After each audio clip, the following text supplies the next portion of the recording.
તાજેતરમાં જ અંકલેશ્વરને આ વર્ગની નગરપાલિકા જાહેર કરવામાં આવી છે અને એક તરફ વહીવટકર્તા દ્વારા સ્માર્ટ સિટી હોવાનો દેખાડો કરતા અંકલેશ્વર શહેરને સ્ટેશનથી 3 રસ્તા સુધીનો આઇકોનિક માર્ગ બતાવી રહ્યા છે, પરંતુ શહેરમાં કયો વિસ્તાર ક્યાં આવેલ છે, શહેરમાં સ્ટેશનથી એશિયાડનગર સુધી માર્ગ ક્યાં, કેટલા કિલોમીટર વિસ્તાર કયો આવેલ છે, મુખ્ય બજાર કે વિસ્તારમાં જવાના સાઇન બોર્ડના જાહેર માર્ગ પર નજરે જોવા મળી નથી રહ્યા.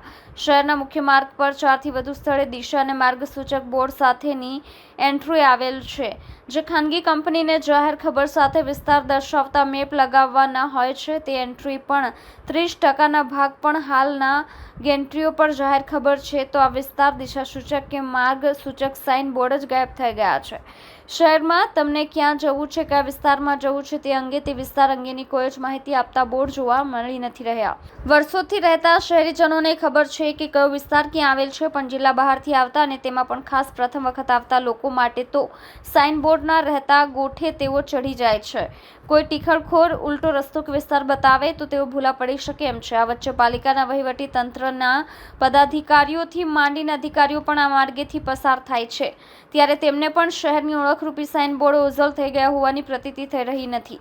ભૂતકાળમાં એક ખાનગી બેંક દ્વારા રોડ સાઇડ પર વિસ્તાર શેરી ફળિયા નામના બોર્ડ લગાવવામાં આવ્યા હતા, પણ હવે તો જૂજ સ્થાને જોવા મળી રહ્યા છે. ત્યારે પાલિકા દ્વારા પુનઃ શહેરમાં દિશા વિસ્તાર માર્ગસૂચક સાઇન બોર્ડ ઊભા કરે એ જરૂરી બન્યું છે.